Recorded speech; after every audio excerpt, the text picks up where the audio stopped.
Welcome to Insane Ambition, a business and tech show breaking down lessons and playbooks from the world's most ambitious founders, investors, researchers, and changemakers.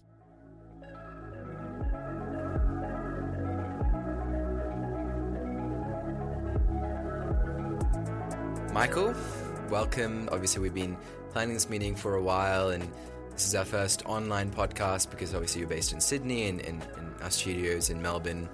But welcome to the podcast. As we all know, and some of our audience may know, you're the CEO of Startmate, Australia's most successful startup accelerator program, and you've been involved in investing in 230 plus companies and startups, collective portfolio value over $2 billion. So thank you for coming on today, and I'm sure it's going to be a really valuable chat, and we're going to be talking about a lot of different things. Thanks so much for having me. Yeah, maybe just to get started, you can help us understand your journey to actually becoming the CEO of Startmate. What was it like sort of growing up, and what made you what caused you to make the decision to get into the sort of startup accelerator space? Yeah. I'll give it a short story of my life, and then I'll kind of come back to the pivotal moment, or two moments really. I didn't really know what I wanted to do with my life when I was choosing a university. So I went with a really general degree of economics and management. And my first job was at American Express because everybody needs a bit of finance. So it was like an easy choice to actually get some hard skills. And then all my friends went into consulting. So I also just wanted to give it a go.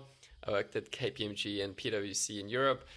You can hear my accent, which is German. So I grew up in Austria. I studied in the UK, and I worked in kind of Ireland, Germany, Austria, Greece. And two pivotal moments I had in my startup career. The first one was when I met my now wife, who is Australian. And I moved because of her to Sydney 10 years ago. And when I moved to Sydney, I just wanted to try a couple of things, but I didn't really know what I wanted to do. And serendipitously, I got a job in a 2-person startup called Mad Paws. It's a marketplace for pet sitters. They're now listed on the ASX. And I absolutely loved it. It was super fun because day in, day out, we were just solving customer problems. We were dealing with dogs which were running away. And the beauty of it, though, is that we made some real customer impact, and I loved it. After that, I worked at Expert 360, which is where we raised a seed round, a Series A round, and a Series B round. I was there from roughly when there was 10 people large to 60 people. But to your question of how did I get into accelerators, was actually that story after Expert 360. I quit the job when the company raised roughly $14 million from Airtree, and I went on a bit of a soul-searching mission around the world. I left Australia, went traveling to the Amazon rainforest for a survival tour, etc. But after 2 or 3 months, I got itchy again. I really wanted to jump into something. So I asked myself, what gives me energy and what drains my energy, which are two great questions to ask yourself when you're looking for a new job. And the thing that I really wanted to do is work with 30 or 50 companies rather than just limit myself to one startup. But I loved the startup industry itself. So then essentially the decision came down to, all right, that's going to be venture capital or it's going to be accelerators. And I love the accelerator space because you get to work with the founders and not just give them money. So I fired up a Google Sheet. I looked at every single accelerator there exists in the entire world, came up with 150 of them from San Francisco to South Africa to Israel, anywhere really, and sent a cold email to every single one of them. 120 of them never replied. None of them really had any jobs. I got roughly 5 interviews out of the 150 emails that I sent out.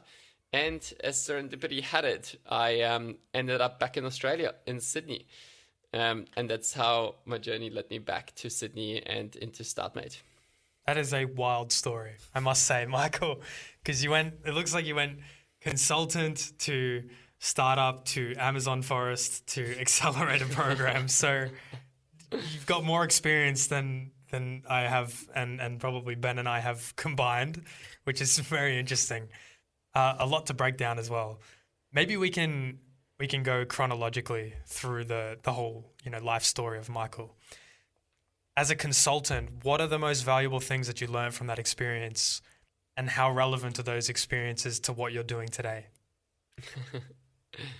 The first thing that pops to my mind is actually a weird system that I started for myself, which is you can learn the most from managers who are not great, more so even than from great managers. So I started a Google Sheet for myself 10 years, well, actually more than 10 years ago, 15 years ago, and where I capture all of my best and worst experiences with managers.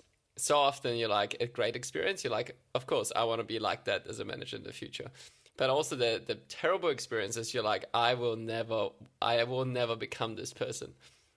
So actually, this is when a Google Sheet started, roughly back in my consulting days. And there was just some awesome learnings there. For example, what some of my managers did incredibly well in consulting was that they brought you on with the big picture. They love talking about, all right, what are we actually working on from a high level, and then translating it all the way down to, all right, you as an intern, this is how it affects that big project.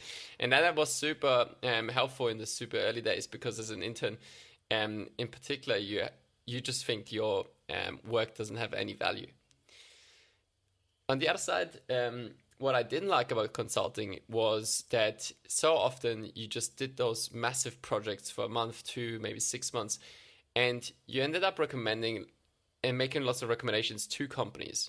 But then you never actually see it to the very end when things are actually implemented and they make a difference and they make an impact.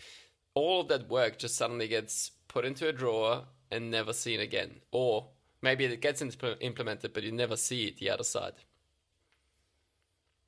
Absolutely. Yeah. I was watching a video a little while ago about what consultants actually do. I'm not sure if you've seen that video as well by, I forgot what his name was. This guy in a trench coat on YouTube that just does sort of satirical videos. And the claim that he reached, the conclusion that he reached at the end of that video was that consultants just create documents to give companies permission to fire people.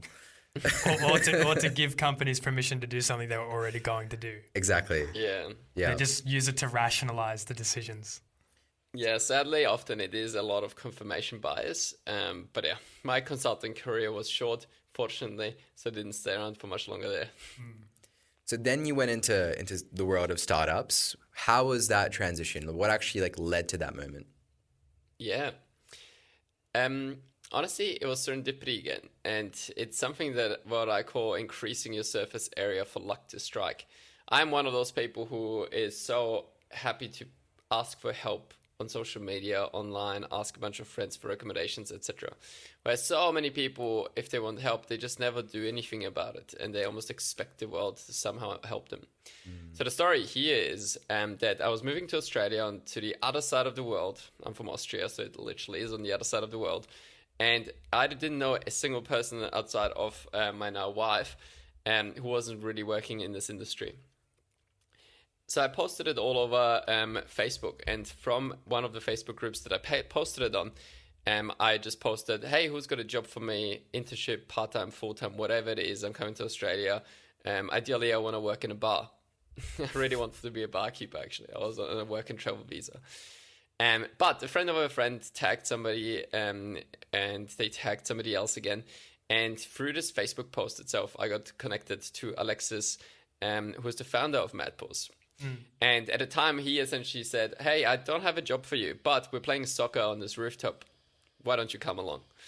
And went there. I had nothing to do anyway. We played five-a-side soccer, and he was like, hey, you're actually a really good soccer player. Why don't you come back next week again? And just like that, 2 or 3 weeks later, after we played a couple of games, someone was going on parental leave, and it was the perfect place, the perfect time for me to jump in and fill in for 6 months. And it was just serendipity that actually happened through a Facebook post and just being open to opportunities that got me my first job in a startup. You know, Incredible. Michael, what the funny thing is to me is that, you know, the fact that soccer led you into a position in a startup world, it's not the first time I've heard this story. I know many other people who have, you know, met their co-founders or worked with awesome startups just by playing soccer randomly in public with someone. So Yeah. maybe it's the Sports sport are of great. entrepreneurs. Well, sports in general is so great to build those social connections. I personally love doing that through running actually now. Yeah, I think you may have mentioned on some of your LinkedIn posts recently that you've started a community called like Puddle Pod. I don't know exactly what it's about, but does it have anything to do with running and sort of habit formation? So yeah, I've started two communities. One called Puddle Pod, which is about productivity and AI. Okay. And the other one is called Startup Striders. So Puddle Pod itself is a productivity community that's existed for 3 years now. We run a course, a 5-week course every quarter. And one of them is about upgrading your life productivity from social life to MacBooks to calendars to organizing your week. And the other one is to help you use AI tools in your day-to-day. And Startup Striders is the one you mean, where I've started it 12 months ago. And it was just the idea of getting me actually out of bed on a Saturday morning and run 5 kilometers. And I started it with like 10 friends coming together in Sydney. And out of that group, now the group within 12 months exploded to like 850 people across 11 cities who meet up every Saturday at 7 or 8 a.m., run 5 kilometers and go for coffee. That sounds like an incredible ecosystem. Yeah, it's so fun. Like the conversations are always great. The atmosphere is great. And by the time you leave at like 8:30 or 9, like you feel like you've already had a whole day worth of conversations. You feel accomplished immediately. Michael, you mentioned you got into running, you know, over other sports recently or more recently. What do you think running has, you know, done for you in terms of other aspects of your life? Yeah. Actually, shout out here to the COO at Startmate, who just started her podcast called Cheeky Run Club. So if you are into running or thinking about running, check it out. But what has it done for me? Personally, I got really into it through COVID because it was a great outlet to get in, almost like meditative outlet where you don't have to think about stuff and you can just like let your thoughts wander.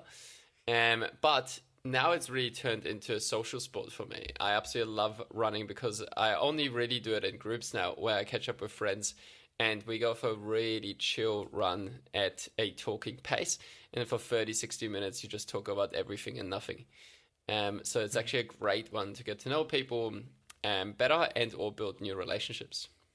Absolutely. We definitely come along, Oliver and I, if Saturday wasn't our leg day, but we'll try and flip things around to make sure that we can come in the future. We'll have to fly over as well to Sydney. No, there's one in Melbourne as well. Yeah. There's one everywhere now. It is. The There is one Melbourne in one Melbourne. is big as well. Yeah, there's each week about 20, 30 people. It's crazy. Yeah. It's insane that just from your own personal desire to get out of bed, it's expanded so much since then. And just think about the amount of value that comes from the serendipity of all those interactions as well, just for Australia and for other cities that around the world as well. Yeah, you've probably created like, a small enough focused hub that creates quite a lot of economical impact within Australia, which is pretty cool. I mean, the conversations which happen in every single city are pretty cool. We've gotten into a new rhythm now on a week-to-week basis, only 2-3 weeks ago, where each city summarizes the conversations they've had, and we post them across all of the different chats, which has been a nice kind of learning experience across all of the cities. Incredible. I'd love to get back into Startmate. So I know that you joined as basically head of operations when you first joined Startmate, and then it's obviously evolved a lot since then. It was much smaller back then. I'm curious, just in that time, what has been the main changes of Startmate? Maybe you can talk about Startmate V3 as well. Yeah, for sure. I've just announced kind of the third version of Startmate, which is what you're alluding to. But the history of Startmate started all the way back in 2010.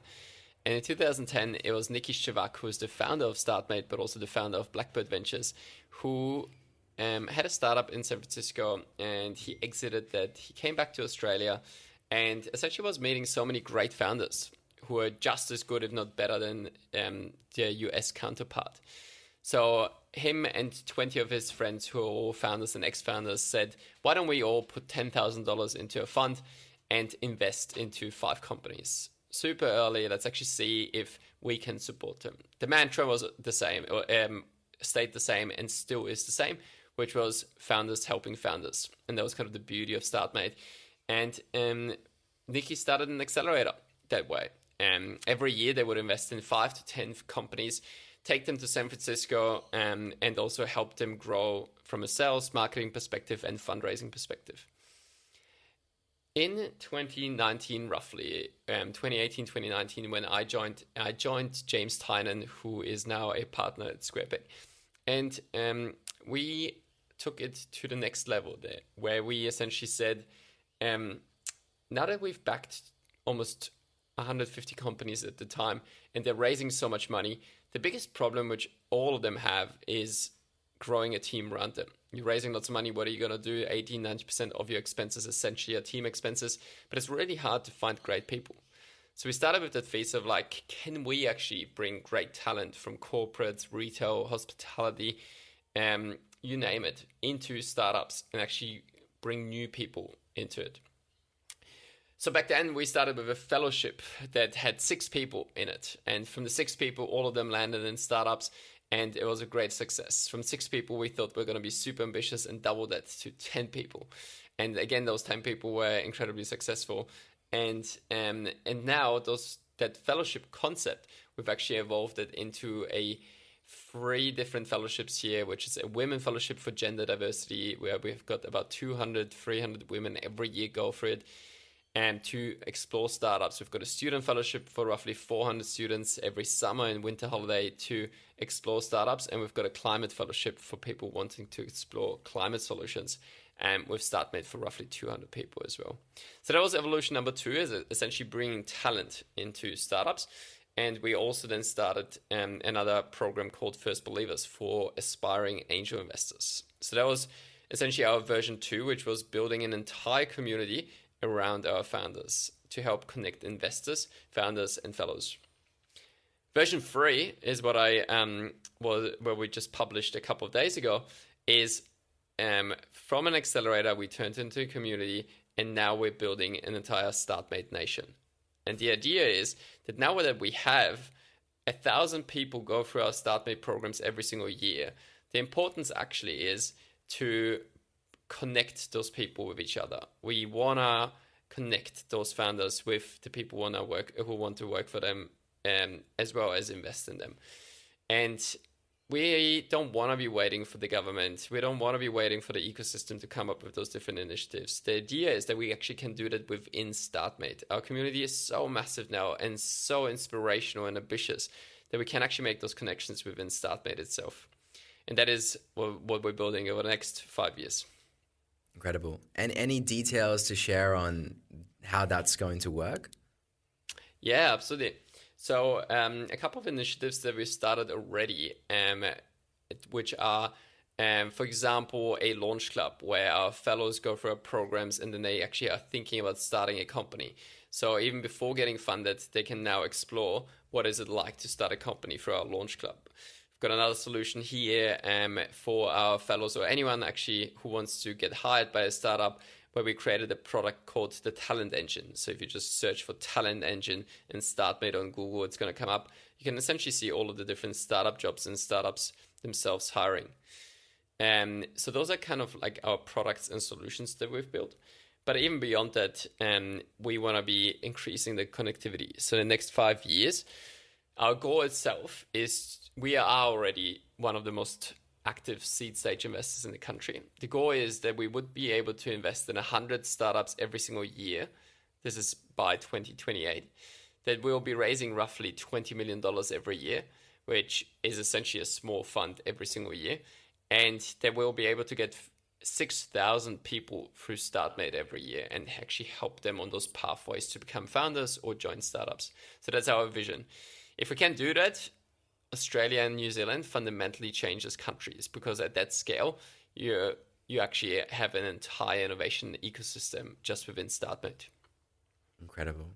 We should also like rent an island and just move all the startup people there with our own laws on sophisticated investors as well. For sure. Look, Michael, a lot of people, they want to get into Startmate, right? You have a lot of applicants per year, and out of those applicants, only, a small proportion of them actually end up making it into the program, which is obviously incredibly beneficial for those select few who are fortunate enough to get there. What kind of advice do you have on the selection process? Yeah, for sure. So for our accelerator in particular, we get about 1,000 applications every year, and we make roughly 30 offers every year. So like the top 3% come in. The advice I would have for founders is to what we care about most, or the question that I go to first when I review an application is always the one of how well a startup founder understands the customer. How many interviews have they had? What unique insights have they gained? Who is not the customer segment? All of those things actually show that and this is what I care about most, that the founder has customer obsession. Because at the end of the day, your product is going to change 50 times in the next 3 years. Whereas the customer and the problem that they're having, if you understand that will never change. That is actually what you're solving. So this is definitely the biggest thing. And so many founders, unfortunately, either don't do it at all, which is a big red flag, or undersell themselves when they actually answer that question itself. Absolutely. I think from a philosophical perspective, one thing I've been wanting to talk to you about is that the general advice that sort of accelerated programs and investors give to founders is, yes, like to have this customer obsession. And that works for a lot of startups and a lot of companies, because at the end of the day, you need to sell a product, and the more you understand your customer and the better the product market fit is, the easier it's going to be. And I know a lot of startups die in that valley of death where they've built a product for which there is, the problem might exist, but it might not be a good enough solution, or it might be just a solution searching for a problem. But then from this other perspective, I've seen a lot of these like very visionary entrepreneurs build to solve problems without having that much of a customer obsession. So like just as an example, and maybe you can give your thoughts on this.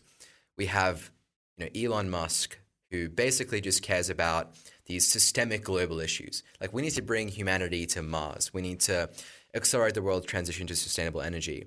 No one is even asking for this. Like there are no customers that are demanding this. And yet he finds economic niches to support these large, ambitious goals. And then on the other side, you might also have like a consumer-facing visionary like Steve Jobs that is building a product that also no one is really asking for. He's building a product before the customer even knows what they want. What are your thoughts on that? And do you think that a customer obsession is always important, or it's sometimes advisable to ignore it? My take on this one is it's always necessary, customer obsession. The two examples that you mentioned there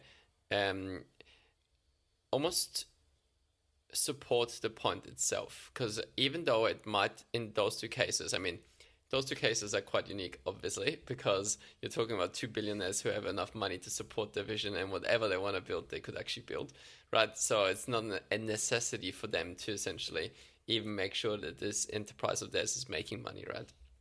So it's like they don't have the need of long-term sustainability. But, and this is why I said this actually almost supports my point, which is the one of, through customer obsession, it's not actually technically there I'm talking to lots and lots of people.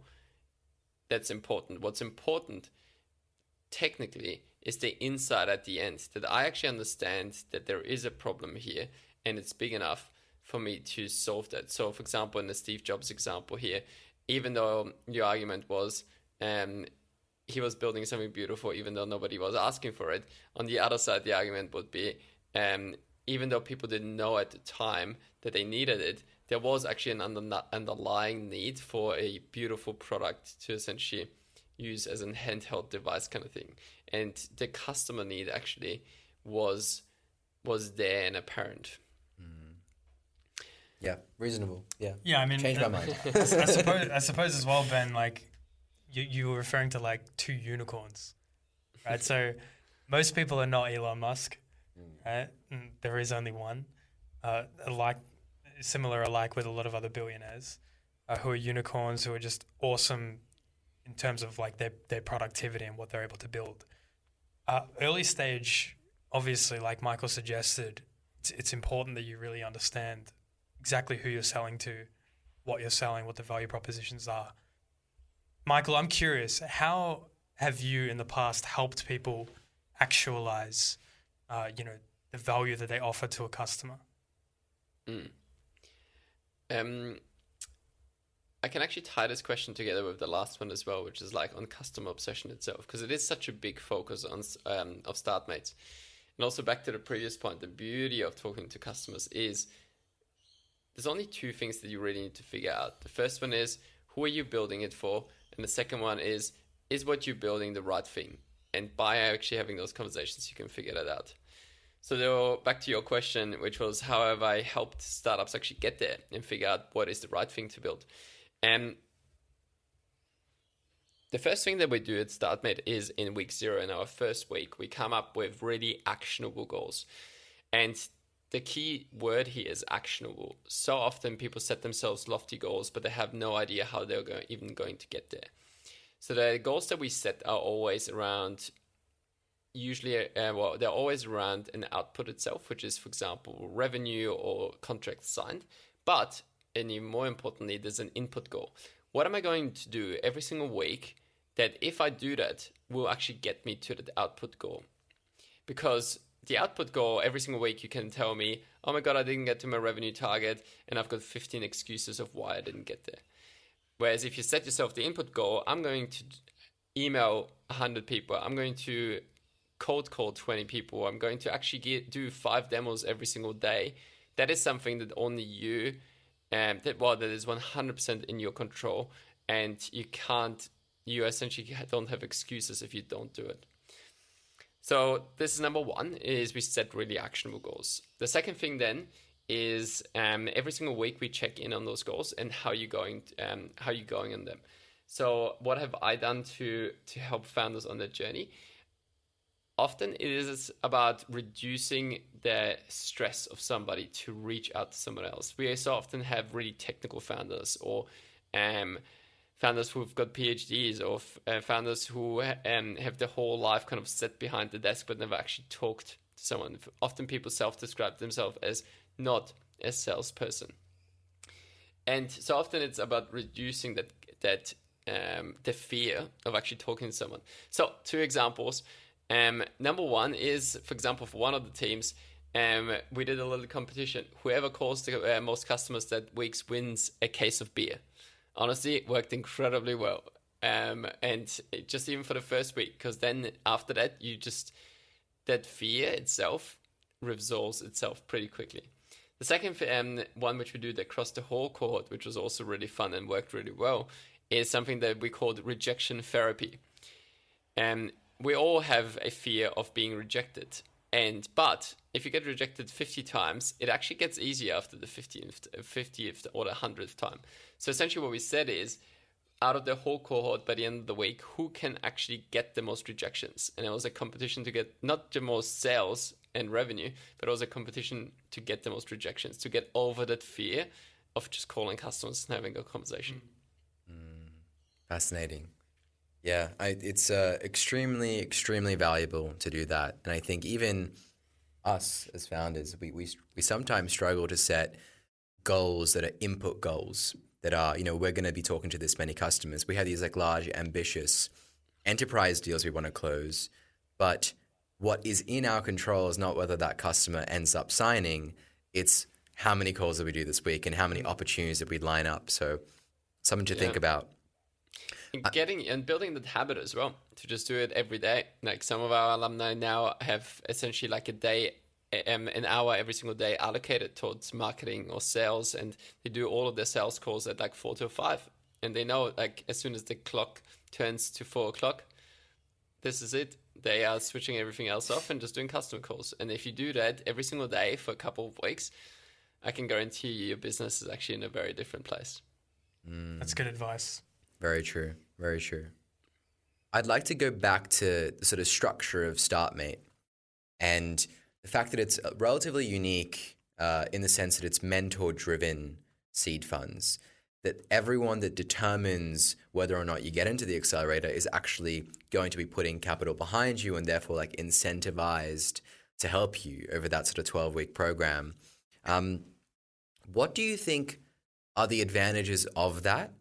And how did we arrive at that? Because I feel like a lot of other accelerator programs don't have that advantage. Yeah. Oh, for sure. It's very unique in the world. I actually don't know of any other accelerator or really place who does it the way we do it. Most accelerators are either university-backed, government-backed, corporate-backed, whereas Startmate itself, as you said, it's a mentor-driven seed fund. How do we arrive at it? Honestly, it was in 2010 when Nicky got 20 of his friends together and said, let's all put in our own money and let's put real skin in the game of helping the next generation of founders. Because we essentially maintained exactly that mantra ever since. Founders helping founders, but you put your money where your mouth is and you help them out. The massive downside is its operation is super hard. This is also why nobody copies this model, because we raise a new fund every 6 months. Most VC funds raise every 3 years. We have roughly 100 to 150 investors every 6 months who put in $10,000 all the way to $500,000 checks. But operationally, it takes forever.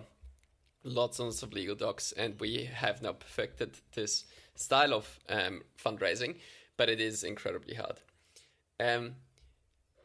But the benefits of that are incredible, because every single founder who comes through Startmate knows all of those mentors around them. They have their money on the line. They want you to succeed. If you succeed, they succeed, and they make money. And obviously, so many of our, all of our mentors are driven by paying it forward, helping our founders, and the money is actually a great incentive to do that, but definitely not the primary one either. And the beauty for the founders is that they can actually trust those mentors fully. They know this mentor won't let them leave them by themselves, because so many accelerator programs have that problem of a mentor just kind of flying in, flying out, giving 30 minutes of advice, and you never see them again. Yeah, it's definitely an alignment of incentives. But I do notice that this sort of regulatory hurdle that you have to overcome every 6 months is not necessarily being helped by some of the recent law changes that are being proposed in the news regarding sort of sophisticated investors. As we all know, the Australian sort of startup ecosystem is 5, 10, some say 15 years behind San Francisco and the Bay Area in the United States, which is, we just landed back from the US and we really felt that there, that it's more advanced, there's more money going around, there's more ambition, there's less of that tall poppy syndrome. What do you think these sort of new laws are going to do? What can we do to stop them? Yeah. So the context here is that the government is revisiting a bunch of financial kind of regulations. And as part of that, they're also reviewing the sophisticated investor check, which is essentially the check of whether an Australian can or cannot invest into a startup fund, usually, and also startups. And currently that check is at either you have an annual income of 250K in 2 consecutive years, or you have net assets, which are worth $2.5 million. And already that hurdle is super high and everybody qualifies. Lots of our alumni need to raise quite a bit of money until they qualify, because they want to invest back into startups.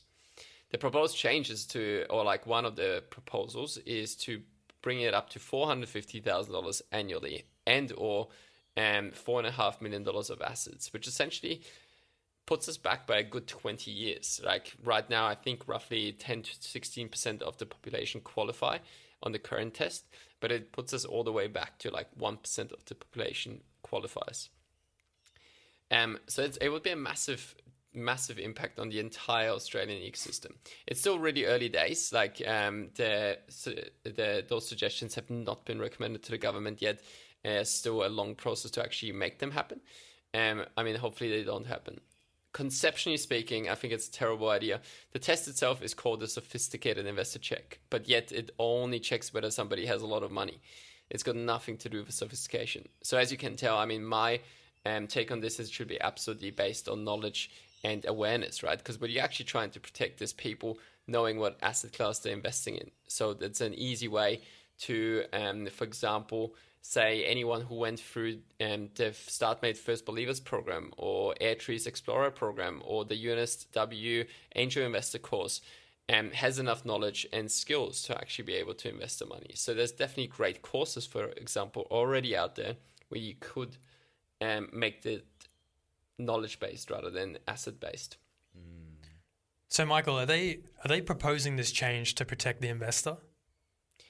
That's the argument itself. So essentially, it's like the mom and dad investors who have no idea what they're putting the money into. And they're saying that if you have enough money, at least it won't hurt you too much. So that's kind of a very crude way to making sure that not everyone can invest. But yet you can just walk down to the next pub and put 20K into a slot machine. Yeah, it's a bit Fascinating. It's a bit interesting. What a bit society backwards. we live in. Yeah. Absolutely. How likely do you think it is that actually gets passed through government? Oh, honestly, I don't know. Like it's been covered by the AFR recently, so it's good because it created a huge uproar in the startup community. I know that the government's looking for submissions right now, so no recommendations have been made yet. I wouldn't be able to put a probability percentage on it, but I absolutely hope it doesn't go through. Yeah, likewise. I could imagine it. A lot of people would just leave Australia. They'd be like, see ya, going straight to America. Well, it actually would make investing in other countries so much easier, which again is like just a massive drain of capital. It'd be a shame. Yeah. I'm curious, you mentioned earlier in our chat that the initial intention of Startmate was, you know, curating startups, taking them to San Francisco, giving them some funding.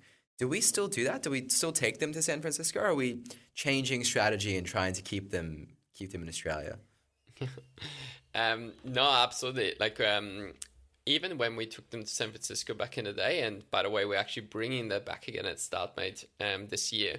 It was never with the intention of having founders stay there and build the companies there.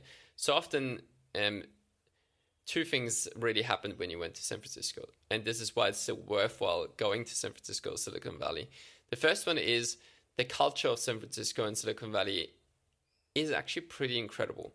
You can get meetings on the same day if you hit somebody up on Twitter. Things happen way faster. There's a whole density of founders and talent, which is pretty incredible. And when you hear Americans in particular talk about their companies, your eyes light up because Australians often undersell themselves. And it's pretty incredible how when our founders go over there and they come back, how much ambition they take with them. That's really number one. But number two that most people don't realize is that you can build a company just as well in Australia, if not better, because engineers, for example, in Silicon Valley cost an incredible amount of money, even just straight out of uni.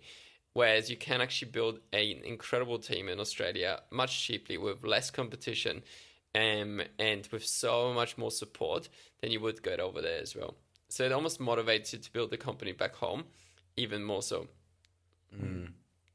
Which is fascinating because a lot of the people in San Francisco and a lot of investors that we talk to, they want us to move really badly. But I still somewhat agree with your notion that it might actually be harder to stand out and succeed there. That the best option for any startup that sort of is Australian founded or Australian led would be to take the ambition, to take the lessons of San Francisco and that culture, to take the capital where it's available, but then to build where it's cheap, to build where you can assemble an all-star team. And one of the ways I like to think of it is, like the IQ distribution or the intelligence distribution in the two cities is likely to be similar, right? Like in Melbourne or Sydney versus San Francisco, it's not like people there are just like geniuses. Technically, they're so much better than us, but they charge so much more. And so for the same amount of, I guess, capital, you can achieve a lot more. You can build a better product. You can not have your product poached by competitors that are just as ambitious as you. So there's definitely something about that. But then there's also this fear that if you're not there and you're not embedded in that ecosystem, then you're going to naturally just move slower. You're going to have less of that cultural impact, and it's going to drift away. You know, you might go there for a few weeks, you might get really ambitious and learn those lessons. But then if you're not really there for the long term, that you'll revert back to that sort of Australian laid back mindset of we've got time, you know, we've got resources, we can be patient with this, as opposed to that sort of move fast, break things approach. So what would be, I guess, the case that you would make for moving to that city versus like staying in Australia? Yeah, for sure. Like you said there as well, it is almost a competitive advantage if you can build a company which doesn't have those huge expenses. So great examples here are Canva and Dovetail, which really specifically are saying we're building a team in Australia. And that's actually the culture that they're leaning into, which is in person, in Australia, in really key locations with beautiful offices. And you're attracting a whole talent pool, which is so much easier to maintain, because one of the worst parts about Silicon Valley is actually the poaching culture of people just jumping around between all of those large companies every year. The second part I would say is, because I definitely agree with you, there is a risk of essentially not having that ambitious culture around you, not having those breakthroughs around you. It would actually be to surround yourself with founders at similar stages to you, with who have just as an ambitious mindset. I mean, this is exactly what we're building with Startmate and with Startmate Nation.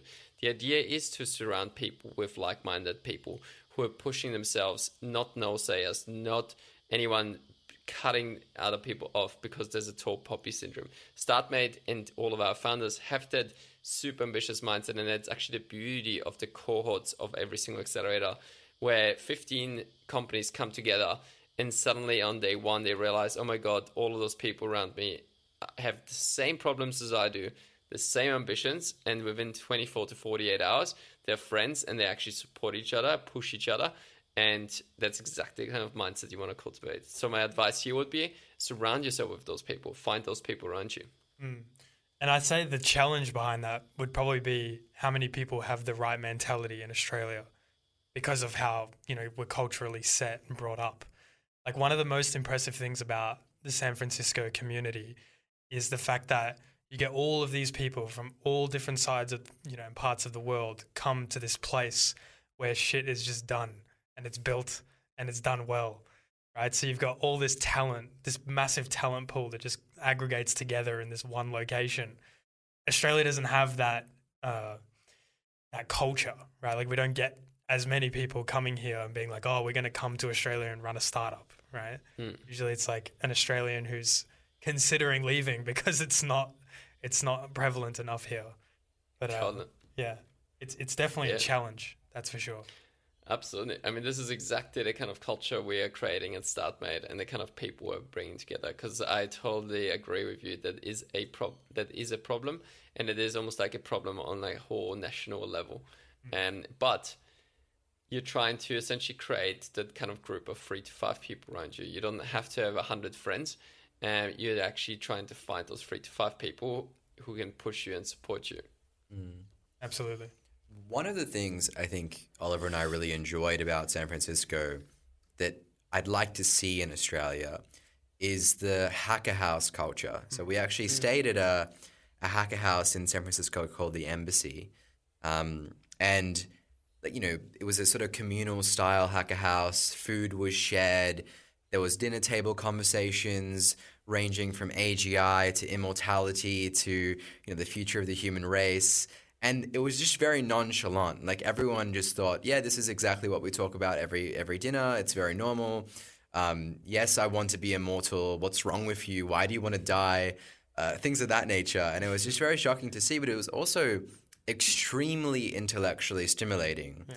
And I think it would be awesome if we could have like communities of hacker houses that are just of people congregated together trying to solve the same problem. So a friend of mine starting like a longevity hacker house in SF, and just trying to bring together like the best longevity founders, and then also have like dinner table conversations featuring guests like Andrew Huberman and Peter Attia, just sort of coming in for Brian Johnson coming in for dinner. Yeah. I'm curious, like, have you ever thought of that sort of culture in Australia? Do you think we have enough density of founders to be able to pull something like that off? I think so. One of the long-term objectives of Startmate is to build a whole startup city in Australia. So one of the things I actually want to do in the next 10 years is what we call Startmate City, which is relocating people and bringing them all together in one place. And the initial MVP would be for 600 people to live and work close to each other. So this is kind of currently under works, still confidential in terms of the details, because it's not 100% locked in. But the first version of it is having people co-live, co-work, and only in the kind of startup industry. The second version then is to do that roughly at 10,000 people. But then once you actually do that, it has then a national impact where you can create an entire economic zone which has special tax rules, etc., which you can then actually make work. And I do believe we're heading that way. It still will take a bit of time. But yeah, I mean, I think we would all agree that Australia, from a lifestyle perspective, from a livability perspective, one of the best places in the world to be. So we already have something incredible going here. So if we can actually bring that culture and those types of people together into one space, that's really going to become a magnet for more talent. That's an incredible idea. The level of ambition that you have, Michael, is astonishing. Startmate City. It's like Starbase in Texas with SpaceX. Incredible. Where is it going to be? That's the big question, isn't it? Or is this confidential? That is the big question. That's the part which I'm still figuring out. But yeah. I think if we you could, might have an MVP location locked in soon. Yeah, that's awesome. I think one of the awesome incentives would be the cost of living in Australia versus the US. Because from my perspective, I was, born and raised here in Australia, and I'm like, oh man, things are so expensive here. And then we went to the US and we're like, oh, it's actually not that expensive in Australia in comparison to San Francisco, New York and other places alike. The benefit to the startup ecosystem would be like startup people generally don't have that much money. So people make large sacrifices moving to these, microcosm cities where there's like a lot of startup founders, but they're paying $4,000 US rent per month. That could be completely different in Australia in that you could get awesome talent here, living in fairly decent suburbs because it's fairly safe to live in Australia in most places, paying, 2/3 of the rent and also getting the same quality of individual. It could be a really, really good incentive. Plus going to the beach in the morning. Yeah. Yeah. The culture would be awesome. Yeah, sure. And I think the other risk is, and the risk that we experienced actually being there in SF was that it's so easy to be swept away in just conversation and talking about things and like almost like precariously just thinking about different ideas in the future of the world without actually building, without actually like being hyper-focused and sitting down and solving the problem and like interviewing customers. And that might also be another advantage. So yeah. I mean, this is kind of the interesting one, right? Because you want to move to San Francisco because there's all those people who are just like yourself or have all those ideas. But similar to what I was saying earlier, like you're not actually trying to find 100 friends or 100 people because you physically just can't spend that much time with all of them. What you're trying to find is those 3 to 5 people who you really resonate with and create that actually small group, which is super ambitious to push you forward. Which is why you actually technically don't need that massive place. Even though there is definitely something to be said for serendipity to happen when you just go to one of those massive events and meet a bunch of people. So you definitely want to lean into the serendipity, but really consciously build a small group around you. And you can absolutely do that in Australia and New Zealand. For sure. Now, Michael, with this like ideology of having, a group of 3 to 5 people around you that are, let's say highly ambitious, are you suggesting that you work with them on a project or work around them on different projects? I mean, if you can work with them, beautiful, right? You've got your co-founders and a really cool team figured out all the way from the beginning. What I was more suggesting is though that you support each other on different projects. As in, like, support each other. What I mean by that is push each other to think in different ways, but not necessarily work on the same companies. So essentially, if you're a founder, find 5 other founders who are working on their companies, but who are at similar levels to you, because you're all gonna face really similar challenges, but you can learn so much from each other. Absolutely. I'd like to tap into some of the more personality questions that we have for you, Michael. Sure. You've mentioned in your Startmate bio that your favorite book is The Courage to Be Disliked, which goes into Alderian theory. Basically, maybe you can go over that approach and why you like it so much and how you think our audience might apply it to their lives. Yes, it's not an easy read. It's by a Japanese philosopher. I can highly recommend it, though, to take the book slow and read it bit by bit. The theory itself is just the one of that most of us are wired, or actually all of us are wired to want to be liked by everyone. But if you want to be liked, you're essentially just living up to other people's expectations. You're almost like, you don't have any edges. You are a smooth kind of surface that just rolls down without any friction, but also without actually being yourself, because you're essentially just living other people's lives. So the only way to live, this is the argument of the book, and personally I subscribe to that as well, is to fully lean into your uniqueness. You're not trying to live somebody else's life. You only have one life. Be yourself, and with all of the warts and edges and rough surface area that will resonate with the right people. Yes, it will also not resonate with lots of people. You will be disliked, but you actually will lead a much, much more fulfilling life. Absolutely. It's almost like find the mission that you want to live, find the problem that you want to solve, become the contrarian person that is really you, put yourself out there in the world and attract those people, find that group of 3 to 5, wherever they are, all come together, solve the problem, build a company, and change the world. That's it. Yeah, I love it. And to be honest, you don't even need to be that controversial. More so, just lean into your little quirks and what you love doing, and just don't be afraid of it. It's actually the quirks and the weird things that you do and the things that you obsess about. That's what makes you special, and that's what will attract other people to you. Absolutely. Michael, out of the interest of time, we may wrap it up. I'll ask you one last question, and you can give your perspective to the audience. So, as you know, life can get a bit chaotic sometimes, busy. Each of us need to remind ourselves of what is simple and significant to ourselves. In your opinion, what is the simple but most important thing in life? Social connections. Social connections. Because we so often get swept up in work and wanting to be productive or achieve something. But I think there's a bunch of studies as well, which is the most happy humans at the end of their lives have established social connections, family, friends, people who they see on a regular basis, your best friends around you, and creating those groups. We've talked quite a bit actually about creating groups around you, and I feel really strongly about it. It's actually part of the productivity course I teach, which is a bit counterintuitive, but in week 2 out of the 5 weeks, we go really deep into social connections and how to build those groups around you, because honestly, the happiest moments in our lives are shared with other people. Maybe we might join Paddle Pod at some point. Yeah, absolutely, you should. Absolutely. Well, Michael Batko, it's been an absolute pleasure. It's great to finally meet you. Ben and I are very, thrilled to have you on the podcast, and we've learnt a lot. So Thanks for taking the time. We really appreciate it. Thanks so much. Great questions. No worries. Appreciate it.